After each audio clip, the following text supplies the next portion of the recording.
The Battle of Koyunhisar. The rise of the Ottomans? Osman Gazi's decision to move his center to Bilecik was not a simple administrative change. It was a clear message to the Byzantine lords and all regional powers. There would be no turning back. The ambition had grown. First Iznik, then Bursa. Yet before reaching these great objectives, the surrounding fortresses and strategic passages had to be secured. Until that point, Osman Gazi's campaigns had largely targeted local Byzantine lords who survived by paying tribute to the Seljuks. Now, however, the situation had changed entirely. The new targets lay directly within Bithynia, lands belonging to the Byzantine Empire itself. This meant that Osman Gazi was openly challenging the Eastern Roman Empire, which had ruled these lands for centuries. Every move from this point onward would echo far beyond the region, even reaching Constantinople. Encouraged by the weakening of Byzantine authority after the Sulemish revolt, Osman Gazi launched his first major offensive against the empire. His initial objective was Koyunhisar, the key stronghold controlling the road to Iznik. Osman Gazi advanced with his army and launched a swift assault. The fortress fell, opening the path toward Iznik. Soon after, Marmarachik and Koyunhisar were targeted as well. The goal was clear: to prevent any Byzantine attack from the rear once the siege of Iznik began. These strategic operations succeeded.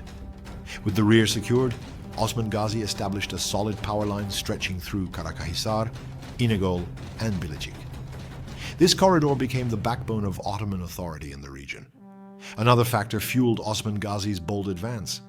Byzantine administration in Anatolia was collapsing. Central authority had weakened, and local lords were divided and disorganized. Osman Gazi recognized this chaos and intensified his activities along the frontier, determined to expand Turkish presence and restore order. When Ottoman warriors first appeared before the walls of Iznik, the Byzantines were shaken. Yet Iznik was unlike any fortress captured before. Its strong walls and strategic position required a long and difficult siege. Upon receiving intelligence that Byzantine reinforcements were approaching, the siege was temporarily lifted. Osman Gazi then turned his attention to the region around Koyunhisar. By 1301, these lands were fully secured, and a new Turkish town, Yenişehir, began to rise. Due to its proximity to the battlefield, Osman Gazi chose it as his new center and summoned his son, Alaaddin Bey, to join him. What had begun as frontier warfare was now transforming into something far greater. By 1302, Osman Gazi intensified pressure on Iznik by constructing a fortress near the city. He entrusted its command to one of his loyal officers, Uzun Ali.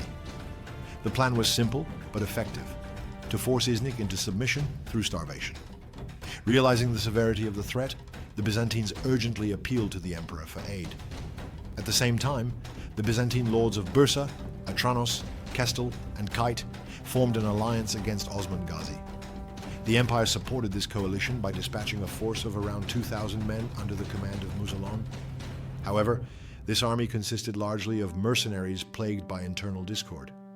Osman Gazi, on the other hand, gathered support from surrounding Turkmen tribes and assembled a force of nearly 5,000 warriors. The confrontation was now inevitable. Known to history as the Battle of Koyunhisar or the Battle of Bapheus, this clash took place on July 27, 1302, near what is today called Çoban Castle. Although the Byzantine army appeared organized on paper, it lacked unity and discipline. Osman Gazi's warriors attacked with speed, faith, and determination. The result was a decisive Byzantine defeat. Commander Muzalon barely escaped the battlefield, nearly abandoned by his own mercenaries. This was the first major open-field victory won by the Ottomans against the Byzantine Empire.